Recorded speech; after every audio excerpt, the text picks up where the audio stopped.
Hi friends, ఇది 5th class EVS text book.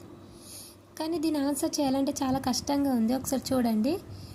మీ స్నేహితుని కళ్ళు మూసుకోమనండి. ఒక పెన్సిల్తో పెదవులు, నుదురు, అరచేయి మొదలైన భాగాలను తాకి ఎక్కడెక్కడ స్పర్శ జ్ఞానం ఎక్కువగా తక్కువగా ఉందో చెప్పమనండి.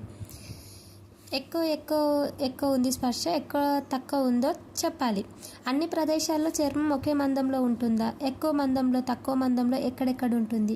ఈ క్రింది భాగాల్లో చర్మం మందం పరిశీలించి తక్కువ మందం గల భాగాలను, ఎక్కువ మందం గల భాగాలను వరుస క్రమంలో రాయండి.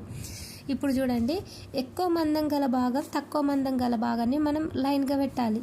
నుదురు, అరికాళ్ళు, అరచేయి, కంటి రెప్ప, గడ్డం, నుదురు. ఇప్పుడు తక్కువ మందం ఉన్నది ఫస్ట్ ఏంటి? కంటి రెప్ప. సెకండ్ మందం తక్కువ కన్నా కొంచెం ఎక్కువ ఉన్నది ఏంటిది? మనం ఏమనుకుంటాం? అరిచెయ్యో, నుదురో, గడ్డం అని అనుకుంటాం. కానీ కాదు. ఆన్సర్ ఈస్ ఫస్ట్ కంటి రెప్ప, తర్వాత అరికాళ్ళు, తర్వాత అరిచేయి, తర్వాత నడుము, తర్వాత నుదురు, తర్వాత గడ్డం.